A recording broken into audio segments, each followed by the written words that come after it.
Yeah. And action. Well, are we ready there? Yes, go. Oh! Welcome to In the Green Room. I'm Kinga. And I'm Chad. And this is Martin. We have got a full house in the studio today. And I'm Andrea, Senior. Andrea Jr. and Patrick. Patrick McNeil. And by the way, Patrick is a star. No. Yes, Yes, he's he is the the star of the star. show. He's No, the no, star. no, and we're no. all here to figure Oh, out the star, how you're yes. saving lives. Oh, no. One at Yes. a time. One One at a time. One at a time. Because we're here saving the planet. One show show at at a a time. time. That's right. So, Patrick, why don't you introduce us? Tell us who you are. Patrick McNeil, born and raised in Phoenix, Arizona, 1964. Oh my God, it's been some years. I'm just still giggling because I got to see you walk in with your guitar and music. Music is it always just makes you feel good.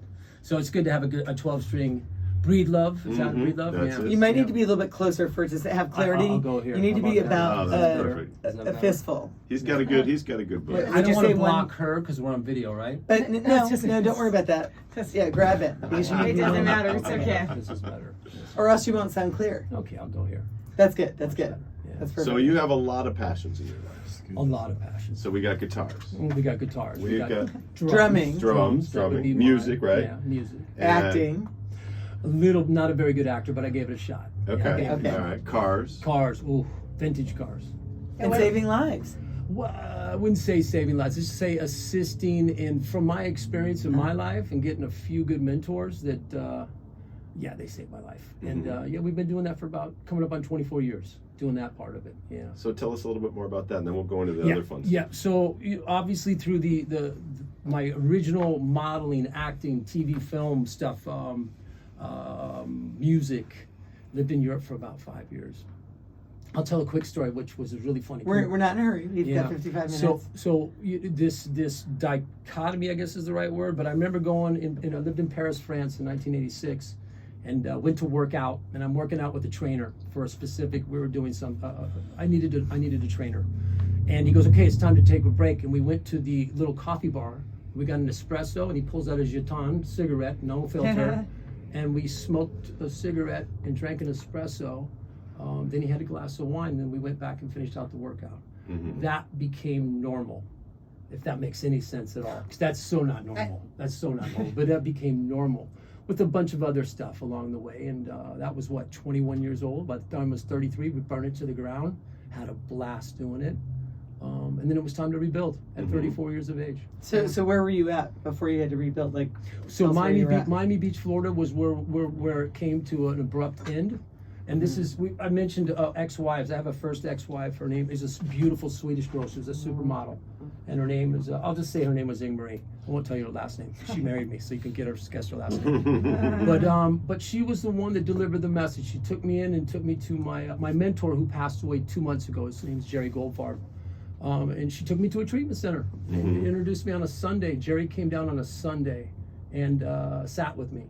And that was the start of So what was happening? Like, what did your day look like where you needed this treatment? lots of music, lots of drugs, lots of What kind of drugs? What were you doing? speedy stuff, cocaine, tequila mixed. I think it's called cocathylene when you mix alcohol and cocaine. And that would be like if everything was laid out. That would be my, everything was laid out. It would be cocaine, tequila, and then everything else followed. Everything else followed. But that's where I would go. What do you to. mean? I don't know what that means. What it means is that if I ran out of cocaine and tequila, then it would go to the weed. Then it would go to the opiates. It would go to whatever was available. Anything that wasn't me. Anything to make me feel not me. That's Can the I best way. ask you, Yes. at what point did you decide that you wanted to make a change? Oh, I didn't. I did not want to make a change. That was my beautiful first ex-wife, Ingmarie. My beautiful mentor, Jerry Goldfarb. My second beautiful mentor, John Giordano, who's still with us and killing it. He's something else. And how many years did this go on for? That you're living this lifestyle? Well, that 21 to 33. Wow, Yeah, a long that's time. But remember, it was very Wow. up and down, and it was, for me, it was, I wish I could say I just burnt it to the ground. No. I would skate, save face, because I think about this. I built an amazing, 27, I was mentioned to Colin here. I bought a beautiful house in Miami Beach. Some girl was silly enough to marry me. I could hide a cocaine addiction. You know, I Oh, could do my. that for a period of time until I couldn't. Mm-hmm. So we could kind of semi-manage it. So, at what point do you think the priority became the drugs instead of the music for you? I'd say age 33, something really snapped. And I don't know, I wish I knew what it was, but I don't. But 33 was a dark, dark, dark year. And I had just enough money, just enough, I could rest on my laurels, had just enough of a reputation that, and a lot of yes people. Mm-hmm. A lot of, and then fortunately, Because all these details are really important to your story. well, we they really are. hear And it then all. there was enough Paint the picture. amazing people that loved me that stepped up on me. The ones that really loved me just said, well, we're going to let Patrick go do what he does because he's going to take us down with him. And then I think it was the loss of our guitar, Jeffrey Allen, who passed away, but he died of natural causes. He dies of cancer, but it just snapped us into that life. We're not the Superman that we thought we were. Mm-hmm. You know what I mean? And then I lost the passion of music. And so then it really went downhill, downhill. Because you were doing so much drugs. you Well, weren't even doing it your was music. the only thing probably keeping me, Kinga, in still in the game because I had loves like music and family and friends. But I think that's probably what the death of Jeffrey, well, that's not true. That Jeffrey died while I was sober. When he got diagnosed with cancer, that was when it started because it derailed our music because we had to focus on health and family. Right. And I know. So when you were in this state, you had kids? Because I thought at no, one point... kids didn't come out. I was 40 years old when my daughter was born. Yeah, Because I remember you telling me at one point that you couldn't have custody of the kids because that's a whole nother ballgame. And that's But I want to talk about that. And that's These people have in the to think recovery. about that later Yeah. on somebody it can That be in is the back. yeah. So it's funny if I didn't probably get into the program of recovery, and everybody's program is different. Mine was via a treatment center, a few anonymous programs which will remain anonymous because that's what they require. But most people know what I'm talking about in those. And then I worked in treatment. I started to work in treatment. They reeled me into treatment because of my music background. We had a lot of musicians at the treatment center that I worked at. We were hooked up with a lady named Dr. Mash, and she was doing Ibogaine. So this is what I talk about. Hallucinogens can be amazing tools for recovery. I mean, they used LSD in the 50s, and there's a bunch if you just go back and do your research.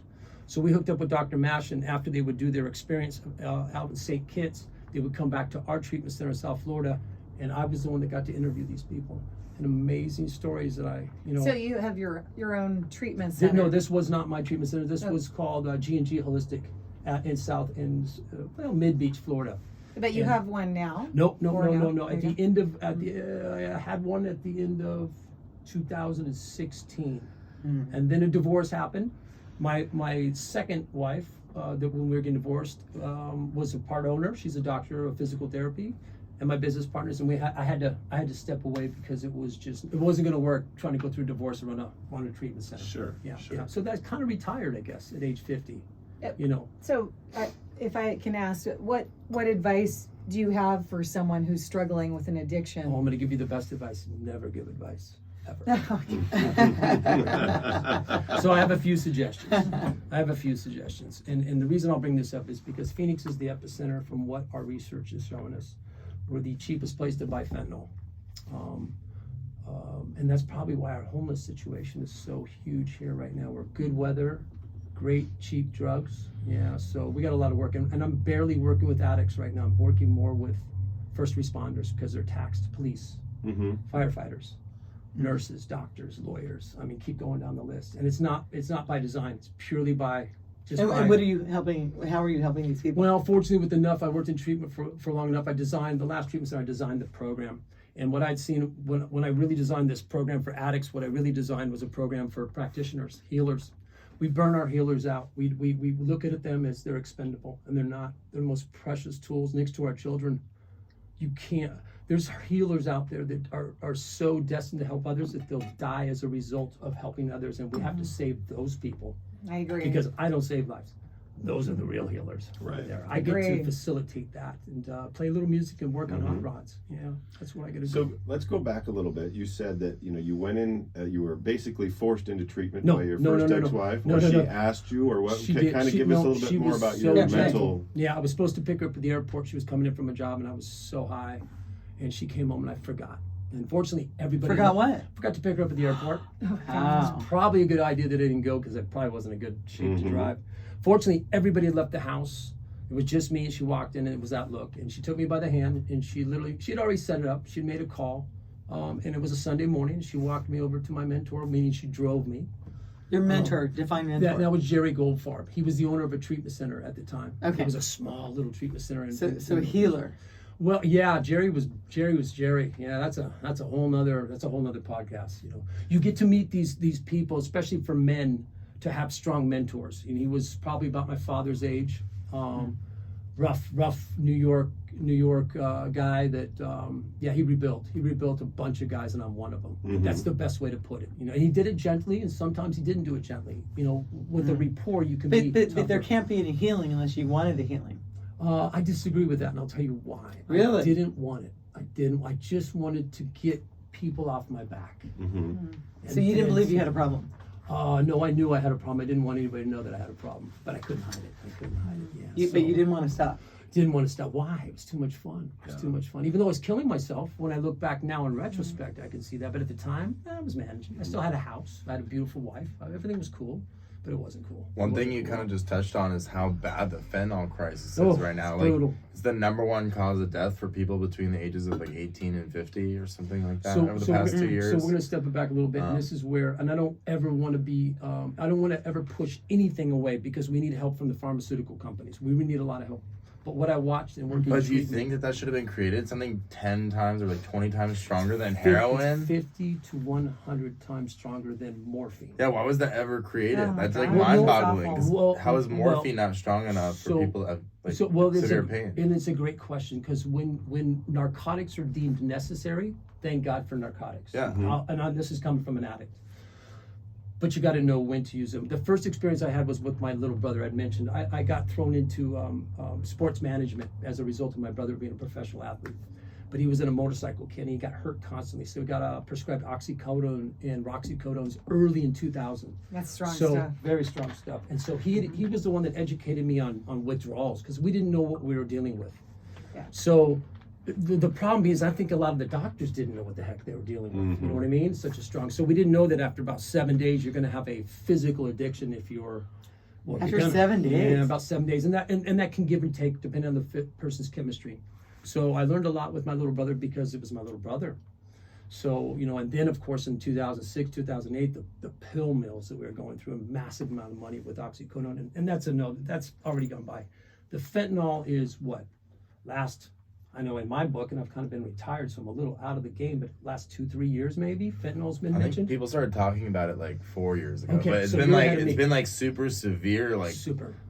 tons of overdose deaths ever Tons since of like overdose. Well, hold 2019 on, or Patrick. something. I ran into you hiking with your friend from high school. I'm not going to say her name, and she lost her son a year ago to fentanyl. So once But- again, Because he was but taking some one pain thing, though, is- meds. One thing that were though is laced with that most people think they're taking Correct. something else. Correct. They don't think they're taking fentanyl. He didn't So that's think he why was. Correct. it should be a wake up call for everybody that's using anything else to stop because it could be laced with something deadly. You got There's it. literally a poison lacing stuff. I think he got it from a friend, and Yeah. you know. and you got, it's funny, when back in the day when I was using, when you got something laced, so you got something that it wasn't going to kill you, it was going to take you on another trip that was like, well, it's going to be a lot of fun or it's going to scare me. Most of mine were a lot of fun, so I was fine with anything laced. Today, I mean, it's going to kill you. It's just that simple. And it's happening more than we want to talk about, but we need to talk about it because Phoenix is the epicenter. Unless I'm completely being told different. I mean, the No, people that are I've telling heard me that this, too. yeah, and it is just. So awareness is key, and that's how we're It here. is. Yeah, there are It people that is are saying that saving fentanyl lives. should be considered like a weapon of mass destruction and that the company that So, created let's- it should be prosecuted. Let's go another So- direction. So there was a gentleman That's by the true. name of El Chapo, and this is the story that they were giving us. That El Chapo said, well, if you extradite me to the U.S., I will unleash hell on you. This may be what we're experiencing, because it is, from what I understand, made in China, brought over through the cartels, and the cartels are bringing it up. It's made for, I don't even know. There's so much I don't know, but all I know is what we're seeing in the streets. And what But- we're seeing in the streets is warfare. This is another topic of why we need to secure our borders, and this should Correct. be not a political issue. This Not should be political. everybody agreeing. Oh wait, we need to secure to make sure there's not drugs or other weapons coming. It's also through. coming through Canada. That's the other thing. It's not just the southern border; it's northern borders. It's seaside. The ocean borders, yeah. When you can make so much money, and it's been going on for how long? The drug industry. The drug trade's been going on since like the 60s. It's been. I remember playing. God, the old It's jazz been going. musicians, It's 20s. been going since the 1060s. Oh, exactly. No, you know what? You're right. You're right, and that's exactly correct. I meant more like the cartels bringing it up. Yeah. And so here we are. I always say, how are we going to change? So you change yourself first. So for me, it was simple. 23 and a half, almost 24 years ago. Thank God enough people love Patrick. Let's get Patrick sober, because that's really what it took. Took a village to get me, because I am kind of an idiot back in those days, less of an idiot today. So you get this amazing tribe. That means family and friends. And then all of a sudden they're like, well, wait a second, maybe Patrick's got a skill set, or can be taught a skill set to help others. And that's probably the best way to explain what I do. We can use it through music, through cars. I use music as bait to get somebody in, a way to play, just to bring some trust in between us. There's so many avenues, you know what I mean, so to speak. I mean, when I think about the cars, anybody that's artistic usually has a dark side. I shouldn't say always, but usually has some Achilles heel. And we don't have a dark side. No. What are you talking about? But we can keep that dark side. I would say I would disagree with that. I disagree with that. And you can't, and that's cool, because I may be wrong. But if I've never touched any drugs. Well, I never even just a cigarette, nothing. And maybe I am wrong on this one, because it's just who I hung with. That's what right. it was. Birds of a feather.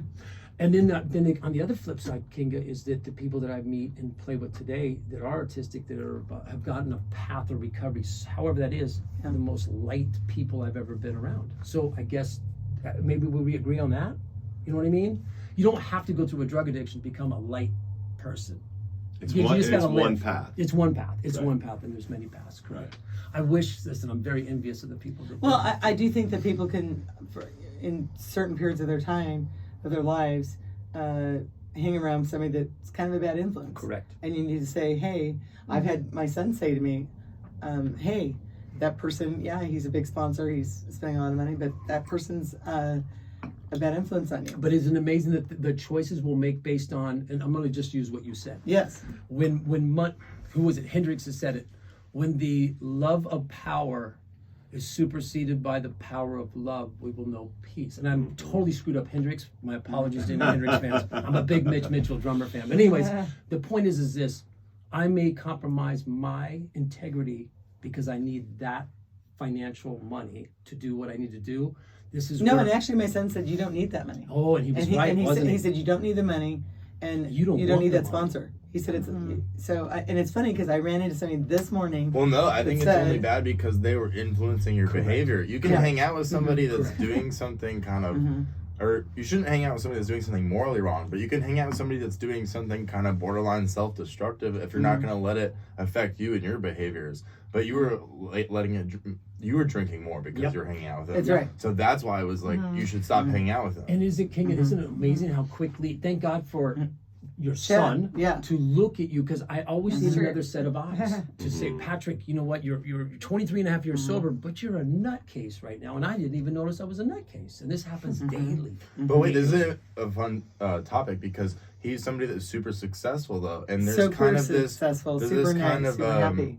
like stereotype, or I don't know if stereotype's the right word, but it's almost like accepted for people to be alcoholics. Correct. Because it's like the one like drug that's super legal and accessible. But hold on, he was more than an alcoholic, because he'd get to the point where he couldn't talk, he couldn't stand up. Alcoholism. Well, but from alcohol, but it was from alcohol. It's So just He'd he's, get kicked out of places. I And know, so but- the main thing Chet said is, don't hang out with him because he's going to start giving you a bad reputation. Correct. And Chet was yeah, right but on it was all from alcohol. I'm just like Yeah. shifting the conversation to that. I think the most people that have addiction problems, it's with alcohol because it's the most accessible, it's the most socially acceptable. I don't think that's And- true. But Well, I see it a lot in the nightlife industry because I have a ton of friends who are DJs who get free alcohol all the time. I'll give my free drinks away sometimes because I want to perform. I want to do the best job possible. Right. But I have some friends where it's like they're borderline, high functioning alcoholics, and they're really successful at what they do, and nobody's gonna call them out about it, but it's kind of just a weird thing that's like accepted because it's alcohol. So let's look at it this way though. Not all mothers will get the message from their sons. So for a son to step up on a mom or a mom, you know what I mean? Sometimes our family members love us and they want to help us, but they're the last messenger we listen to. So when I hear that you listen to him, Oh, I did. I don't see him anymore. that is monumental to me. I don't see him anymore. Because most family dynamics don't work that way. I'm the last person to help my mom and dad, and I love them too. They live with me.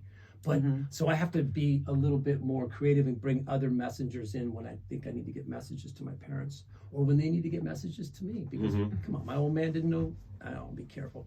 And now I know how much he knows. But I had to learn the hard way. I had to learn the hard way. Right. Yeah. And we actually lost one of the biggest DJ producers of all time. Avicii was having really bad alcohol issues, and it was kind of one of those things where he was so successful, nobody was calling him out about it. They're like, "Oh, he's making $1 million a night. Like, how are you gonna tell him what to do?" You could justify it, exactly. Yeah. So yeah, definitely. it's definitely something that people need to think of, take just as seriously as a drug addiction. Is if you see somebody that they have to drink every night and it's not one drink, that's signifying a problem. And there's an old saying, it goes back to, I don't know, it's not biblical, but when good men sit still, or when good people sit still, evil flourishes.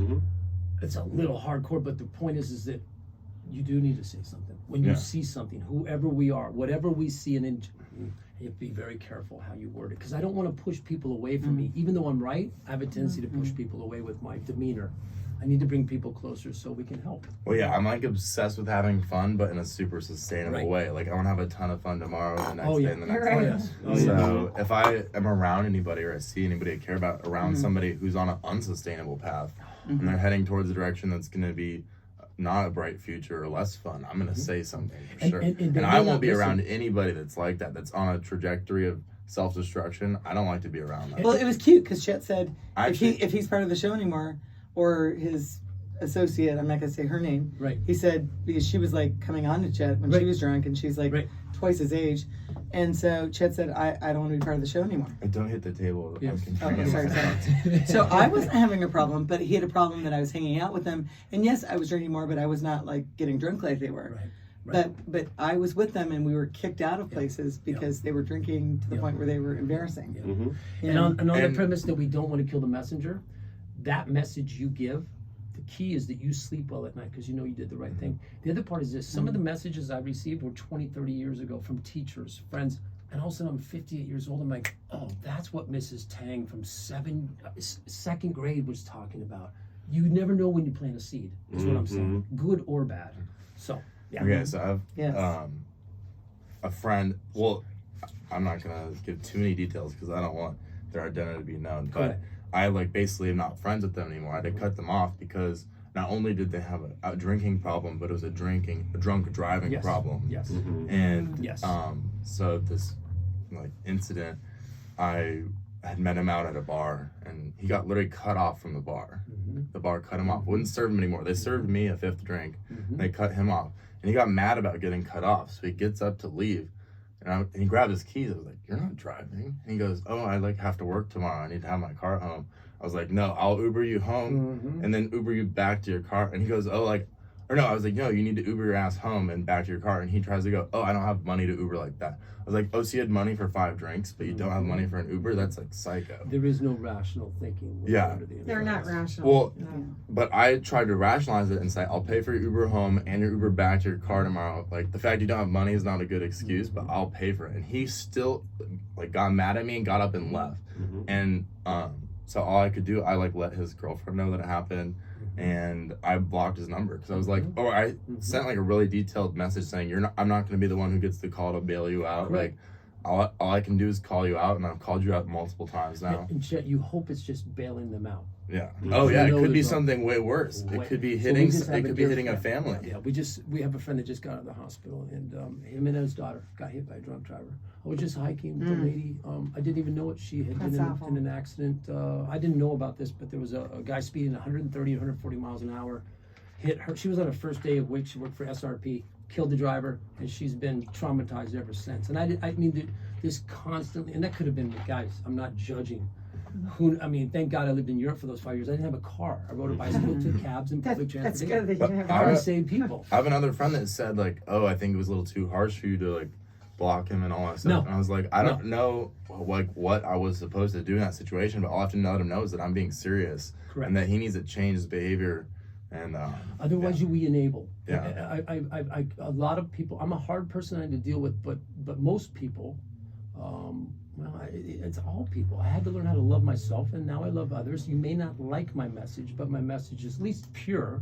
I care about you and everybody around you. Even if I don't like you, then I really have to be nice to you. That's just for me. and this was the mind-boggling part. We were at the table with like 5 other friends. They all watched it happen. And I said, "Yo, what was that? Why didn't you guys call him out like that too?" And they said he always drives like that. So they're all a bunch of So enablers. it's become acceptable. Yeah. Right. And so I'm not going to be attached to that. No. So And that's where you have to make a stand. You can stand on the fence for so long, but you're going to end up leaning the wrong way, is what I've learned. You have to make a stand in life. yeah, I stood on the fence because there had been a few times in the past where I'd been like, "Are you sure you're going to drive?" And he was like, "Oh yeah, I just had the Ford trains, but it's been like 3 hours." Where I was like, "Okay, like you have your word on it." Like, I offered to Uber him still, but this time it was no brains about it. Like, he literally got cut off from the bar. Like, so objectively, But wouldn't it be a good idea to suggest some sort of treatment center?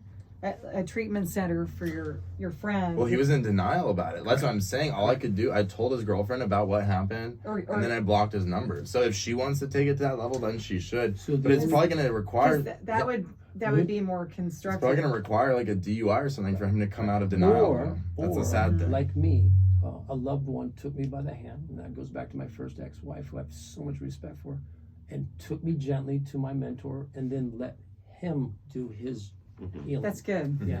So I don't know the exact answers, but I do know this: somebody has to say that's not okay. This is not okay. And usually it's not him that will get hurt; it's somebody that's innocent that will die. Well, yeah, and That's I what we wished see. that him losing. We've been friends for years. Like, he's like years, over he a bald? decade. No, Okay. we've been friends for over a decade. Well, it's And- it's an illness, so that's the thing. True. Uh, True. It That's is. that's what people don't understand. Yeah, so I thought It's that a maybe sickness and him illness. losing one of his best friends would potentially open his eyes to that he's on a course of needing to change behavior. But And even it that may. doesn't. Yeah. It may, Yeah. because time is time. Everybody Yeah. works on their own path. I know for me, some of the healthiest guys that are in my life today, they separated themselves from me for a period of time because they're like, "Dude, we're not going to go downhill with you. We love you.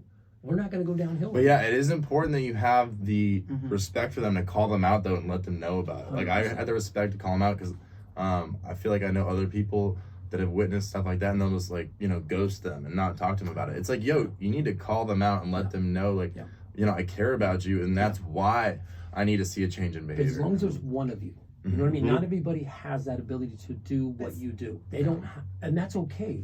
Everybody does it differently, but as long as there's one that says it, and then hopefully there's one that'll back Someone you. needs to help them though too. Which is you can't absolutely, just ignore. absolutely. ignore Well, and that's why I was Absolutely. frustrated with my other friends. If they had all backed me up and all got up to and said, "No, you're not driving home," then he would have been like, "Oh, like literally, like they're gonna like kick my ass and take my keys." Then he would have probably gone in the Uber. But the fact I was the older one that called him out, he was just like, "You're being a dick," and like, And you'll be surprised when It you was- get that phone call. I pray you get that phone call from him. It'll be man to man, and guess what? You'll figure it out. You can call me. I'll help you along.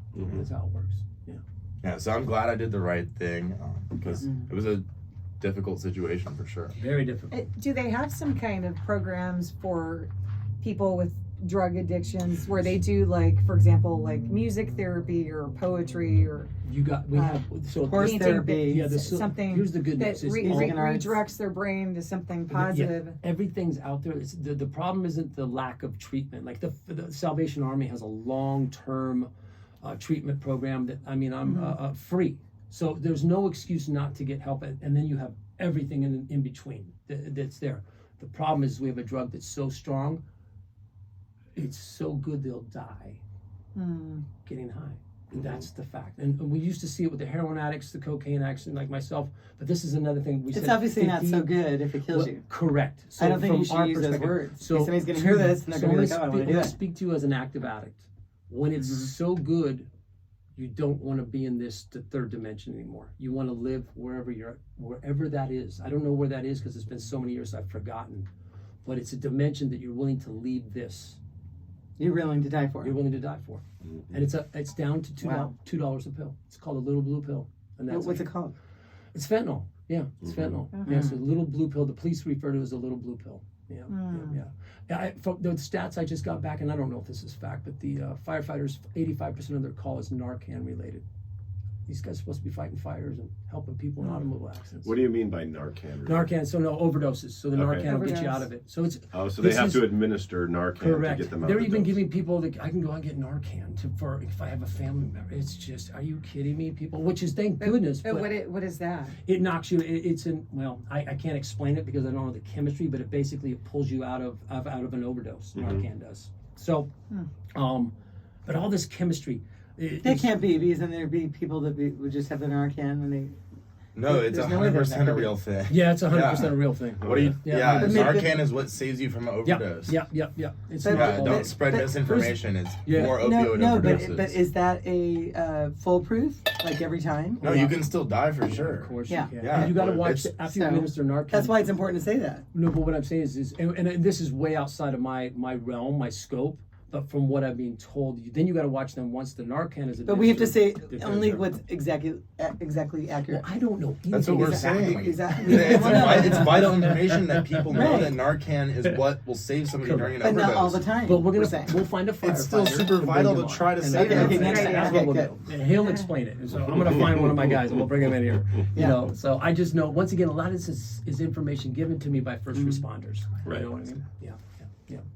So, and there's the other thing, you guys. This is another thing that I would suggest right now. You see a police officer, say thank you. You see a firefighter, say thank you. Buy him a cup of coffee. Buy him. I mean, just and step up on it gently, because I've scared officers because it's just my personality. Walk up, and that's not it, because we don't know what those guys are going through. Now, when I say officers, guys and girls, male and female. I mean, we need. When I was a kid, the respect we had for our officers, and they were so good to us. I don't see that today. But that's what we have to do. We have to do more. They need more True. love. Listen, everybody Oh, needs they get beat up Everybody. out there. Yeah, they need love.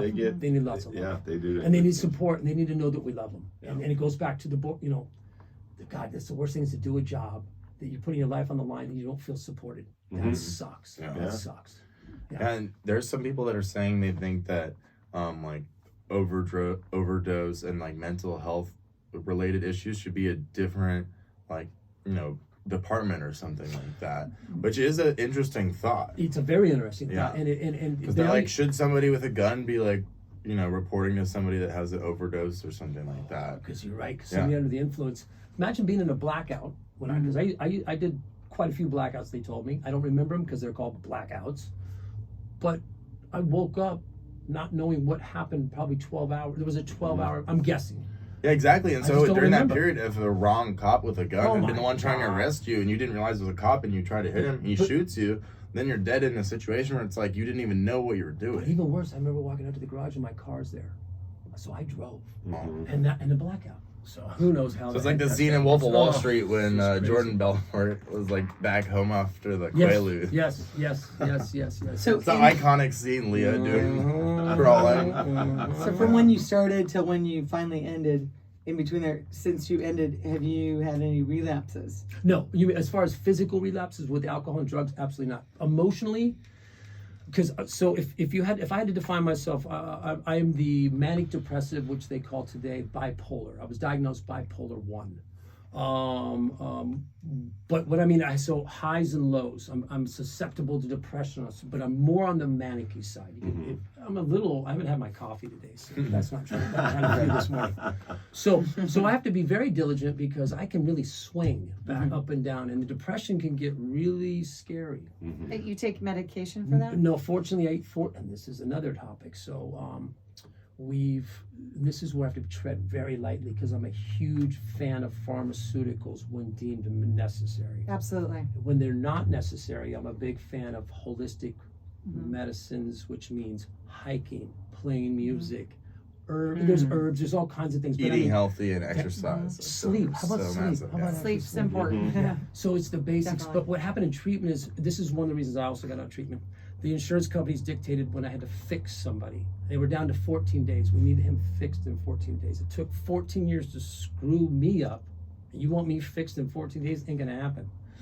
So pharmacies came in, and so we would over medicate to get them right, not for them, for us, so we That's could awful. deal with them. That's awful. And once again, I'm not anti anything. I'm just pro, like, we need time. So this is why I'm a huge fan of the Salvation Army, because I watch what they do. It's long term. There's no substitute for time. There's no substitute for time. And you got to be gentle. And sometimes you don't have to be gentle. You have to say, no, that's not okay. I'm not your friend. I'm not your friend, because a real friend won't watch you do this or hurt somebody else.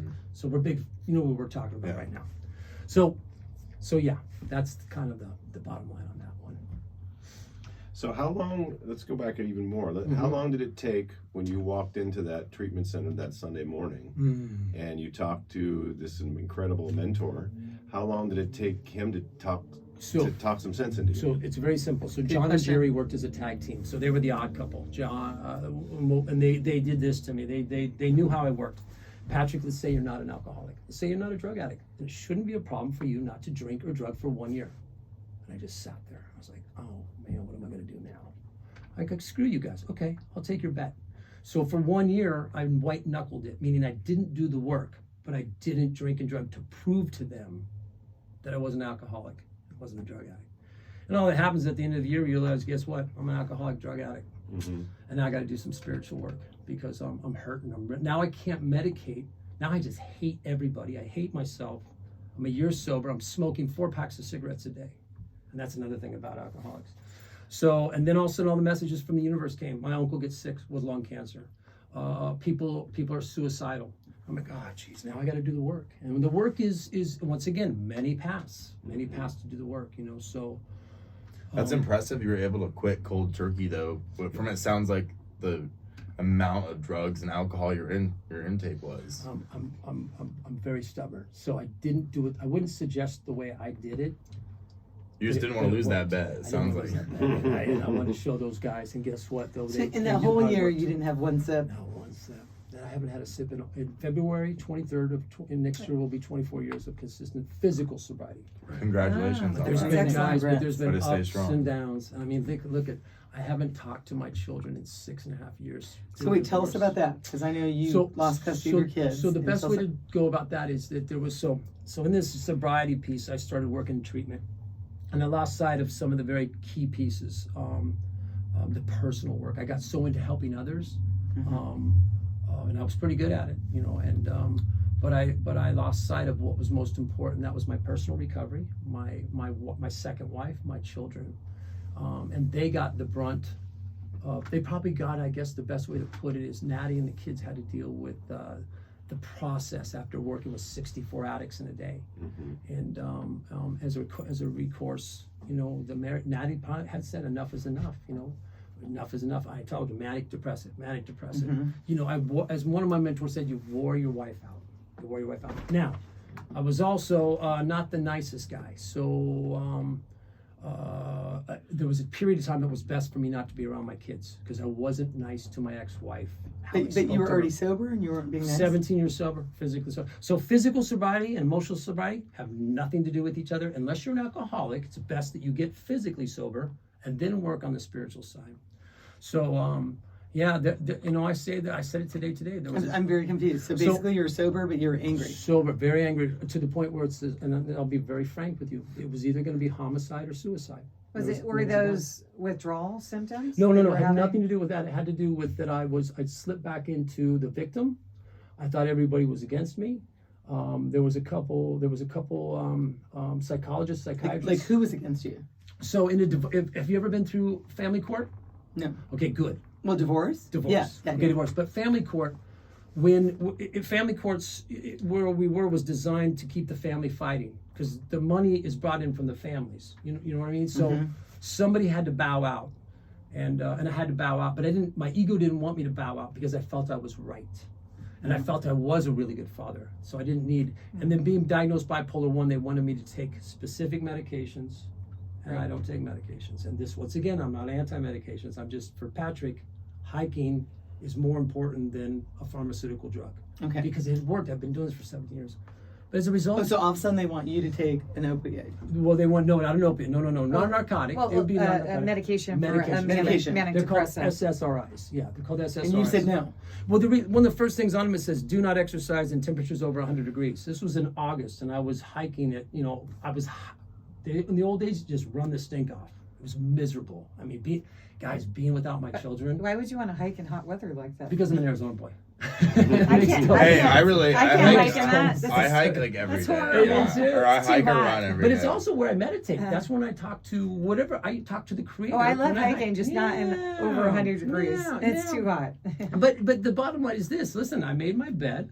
I did some things that I'm not gonna talk about them here. It's a very So personal how story. did you make the jump mentally from like playing the victim and thinking you were right to now your perspective is very evolved and knowing you were being an asshole? Correct. So how did you That's make a that great jump? question. So then the mentors stepped in again. And those are different mentors. So Phoenix, Arizona is loaded with a huge recovery community, a great psychiatry, great psychology, great medical. Arizona is do. just, and this is where I was raised, so I felt I trusted this. Mom and dad, sister, brother, the spirit of my brother that passed away. Everything just, because I prayed. I said, God, here I am Remind me, how did he speaking. pass away? Jimmy died in a motorcycle accident in 2011. Oh, Yeah, okay. he was the freestyle motocross kid. You have told me that. Yeah, That's amazing. right. And you were talking about your faith. I think that's an important So, thing to tap into. and I think faith is important for everybody. Well, hold on. Let me put it this way. Faith is very important for me in this relationship with whatever it is. Because I don't ever want to push anybody away. Very non-denominational, but I'm fascinated with everybody's relationship with their creator is the best way to say it.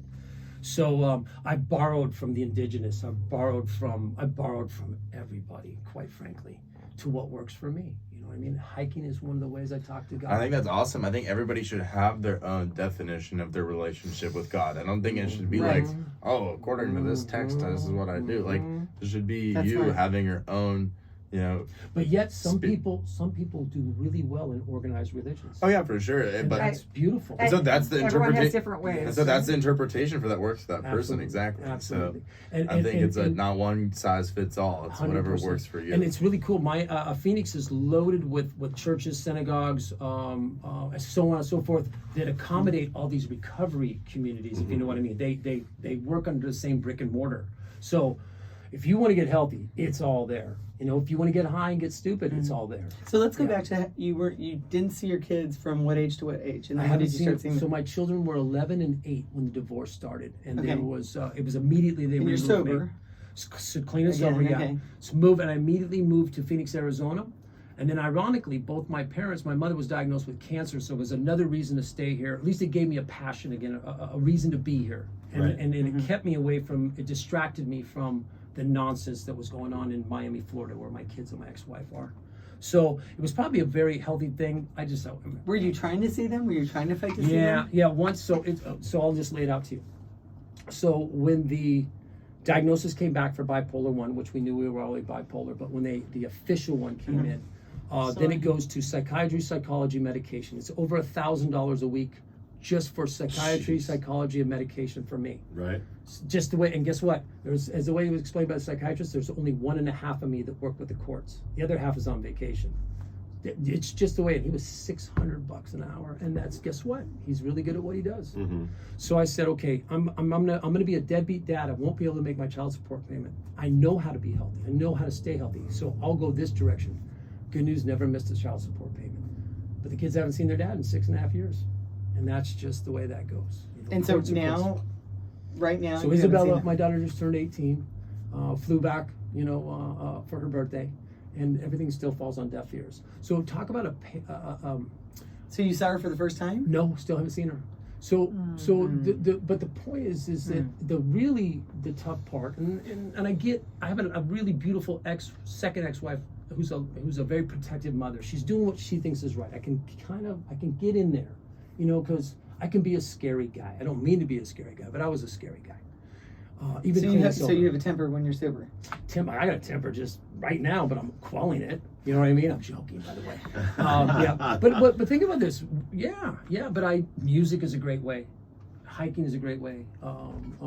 Building hot rods is a great way. It's just energy. It's I think just energy. exercise is so good for mental health. It's crazy. Phenomenal. Exercise But is good. Yeah. one thing that is the most deadly addiction, but somehow it doesn't get talked about, is people's addiction to food. Oh. The obesity rates are so high. That's so This true. is true. It literally, if you're accelerating your rate to the grave with anything that you can't quit, that's an addiction.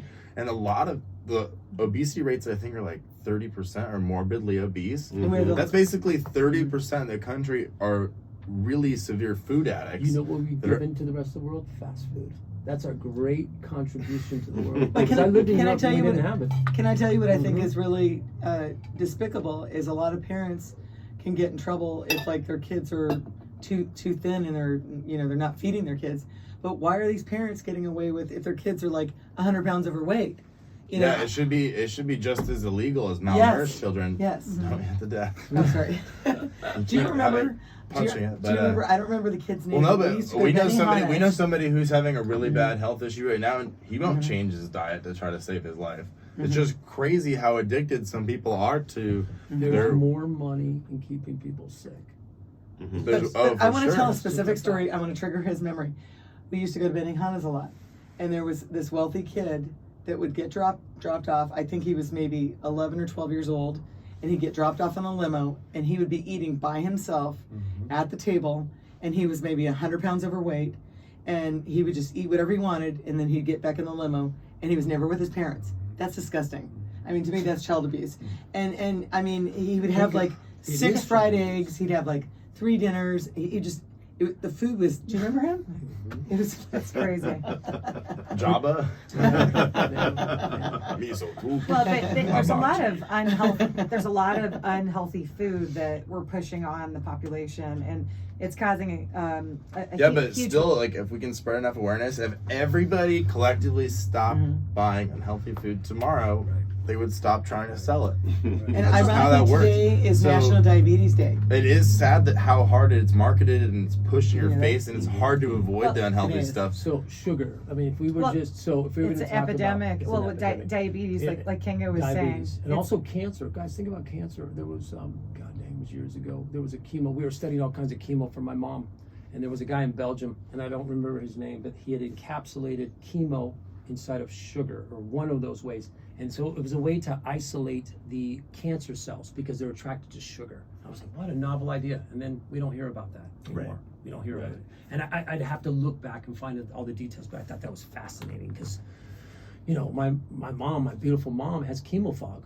And, you know, she's alive, but I don't know, have you ever dealt with anybody after chemo and radiation? It just decimates. And it's what we use to treat cancers. And I'm not anti that either. I just, can't we find a better way? And I know they are. Trust me. And That's we've another actually had podcast. episodes in the past with people that were like told, oh, you're at the end of your rope with this cancer, chemo is the only way, and they went like a natural holistic approach and had good results. So there are stories Yes.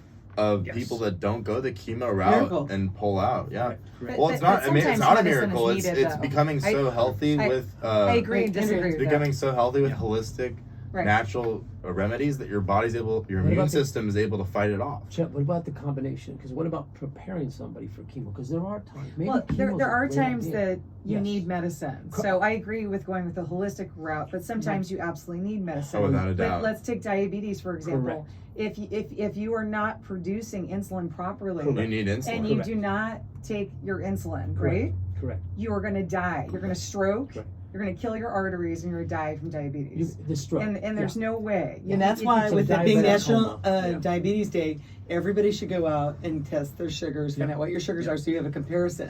But, Right. okay, Because this some actually, people don't know what their this sugars is are. an interesting topic. We're talking about type 2, which is the non-genetic Yeah, type. turn- People have reversed type 2 Right. diabetes through diet, through approach to how they burn calories and Right. diet. Well, Like, I think it's through doing like really strict keto diet or something like So that. I know quite a bit It about is this keto. topic because my dad had diabetes and he ended up dying from it. Right. And the thing about it, there's type 1 and type 2. Type Right. 1 would be your, Ins- you're completely dependent on insulin. Correct. If your body does not produce the insulin properly, it doesn't matter what diet you go on, you've got to go on insulin. Oh, without a doubt. There's, yeah. in conjunction with a good diet, Correct. fruits and vegetables, cut the sugar out. Yep.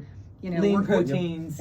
lean proteins, exercise, stress reduction, all Lots of that. exercise. All of that is great. And you know, if you go once a year and get your blood checked, you can see everything under the sun about your health. You can Right. see if I might yeah, have diabetes, I have this, I have that. And what am I going to do to change it now? And don't wait till it's too late, because then it's too late. Being Can't do anything. proactive is huge. But Yeah.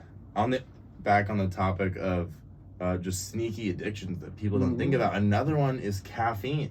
And I have been noticing how dependent I am on caffeine. I don't Like- do well with lots of Coffee. caffeine. Well, I can only have one cup. You love caffeine? I can only have one cup of coffee. No, That's but it. Here's But the- if I If I have more than one, don't have it's caffeine, I all notice very I'm less on this alert. show. I'm less attentive. But that's what you believe. And I used to believe that I I don't- wasn't as creative. If you're going to take away my drugs, I won't be able Psyche. to. It's psyche. It's what's in your So, psyche. so once Yep. you go off of that for a period of time, Mhm. and it's the same thing with cigarettes, with all the carcinogens. There's a detox period when I Cigarettes stopped is smoking. Well, what about Well, hiking? I've done the What about research. hiking? What's Okay. that? What about hiking though? If you have an addiction to hiking, there's Well, no negative. Wait, we're on the benefits middle to of that. we're in the middle of Yeah. caffeine right now. Can you stay focused? Okay, so caffeine. So I love caffeine. Like today, sugar, caffeine. Those would be my Right, two right. go-to chemistries today. If I refrain from that, and I go towards matcha is the tea I've been suggesting. love Matcha still matcha. has low levels of caffeine. There you go. Yeah. So I think they're trying to wean me off. I think they're pretty wise. Like, Yeah. don't give Patrick a little matcha. Then we're gonna get him on just a green tea or something, or I maybe just love barley water. green tea is great. Absolutely. It's full of healthy benefits. And however you get there, however you taper down to that, and it is a taper, because all of a sudden I get headaches when I stop drinking caffeine. So there is a taper to anything. Yeah, and so A I'm taper trying to down. think is what what I'm saying. podcaster it was, but he totally took off of caffeine, and he said it was like 45 days before he was back to zero withdrawal symptoms. Totally. So that's why I'm like, wow, do I really want to go through 45 days of? I just don't feel as energetic. Why can't you just wean it down to 1 cup a day? 'Cause my grandma lived to be I said 105 one. and a No, half. I've been- and she drank I've 1 or 2 I've cups actually been a day, trying to that's wean it down. I've been doing instead Right? of like I Once- usually drink once like enough. yerba mates that are like 150 milligrams of caffeine, and I've been trying to wean it down to just a cup of like hot tea that's like 80 milligrams. Yes. But then sometimes when I drink the hot tea, I just don't feel ready to go to the gym still. I like because I you love. seem like you have lots of energy. I don't know what you're talking about. I know, I think you're You've fine. got I had tons of energy. caffeine. No, you're like always hyped up. I had it. So think about I this. know, so I think it literally could be part of my caffeine addiction that makes me so energetic. But So let me throw this by you. So so my brother was 2000. There's a sport. We didn't 2 know about- minutes. 2 minutes, and I'll do this really quick. So basically, the first big contract we signed for my brother was Rockstar Energy Drink, and it was a huge contract. And I'm like, well, how do they afford to pay so much? And then we found out from 2000, the energy drinks are stuff we didn't have when we were, I hate those things. and they're, I don't like you them. know what they are, and we They make love them. jitter. I don't like But them. it's just, I could. This is what my hands Yeah. do when I'm on this. I'm like, I don't like them. It was there was funny. There was called the niacin Red Bulls. The niacin is what used to get me all just Oh, jittery. yeah. But guess what? Give me another one, because I have that. I'm an addicted personality. If I Yeah. can't, when you said how come you can't have one, because there's 12 of them to drink, and I'm going to drink all 12 of them in 1 hour. It's just the way I'm wired. So one is too many. For a So, guy like me. so basically, if you have an addictive personality, you have to find things that you can be addicted to that are healthy. Well, Yeah, I wouldn't like use the word hiking. addictive. I Like wouldn't use the word. cooking. There's things that we need to do that are just healthy for us, and they become habitual.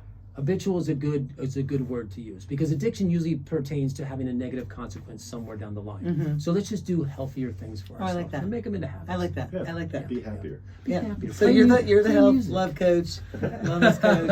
I would say that I'm addicted to working out, but it is a healthy addiction. is healthy. But by the end of the day, if I haven't gone on a run or a lift or something, I'll literally be feeling like a crackhead. I'm like, I need to go run up the mountain or something. Yes. But So- the good thing is you know your personality. Oh yeah, Now you just 100%. gotta- yeah. And I'm addicted to writing music, making songs. Like, so I've really channeled doing the things I love in a positive way. Well, I was with Cheryl Cooper today, and I know that her husband stopped all his addictions, his negative addictions. Now he's just addicted to his wife, God, Christianity, golf, and running. good. Those are all good And he- things. and he to calls be it addicted addiction. to, And a right? 1968 fastback green Mustang. I'm just throwing it out there because I've seen it a few times. So in closing, we're all here hopefully saving lives, Oh. and Saving the planet. One show at a time. And Patrick, we'd love to have you back. My I That was remember, great. my Thank pleasure. you I remember very if you much. know somebody with an addiction, you're doing them no favors by not calling them out. You need to 100%. call them out. You need to say something, And get do them it from help. and do And it love 'em. do it Love from a 'em place of lots. love. Exactly. Don't do it from a place of being judgmental and trying to act like you're better than them. Do it out of a place of love and wanting what's best from them. So Patrick, how do people find you to save somebody? Through this show. Okay, through the show. My number is free. Once you call, if you've got the energy to call Kenga, then she'll give Okay, you my perfect. number. And how do people There you go. find you? Yesismorefun.com. And Chet, Oh. plug your music. People will find me Deep Chetty. And Gallery Andrea, can you plug it? artandrea.com. Oh, beautiful. Perfect. Wonderful. Grandma, It's same website, I wanna artandrea.com. Yeah. What They is run the your gallery age? together. I'll be 59 on my next birthday, July. And that when you went on drugs? So I got 34 years old. I didn't want to ask on the Yeah, show. it's fine. 34 years Oh, old. Oh, this is still the show. Twenty- Do you have a good wish for him? This is still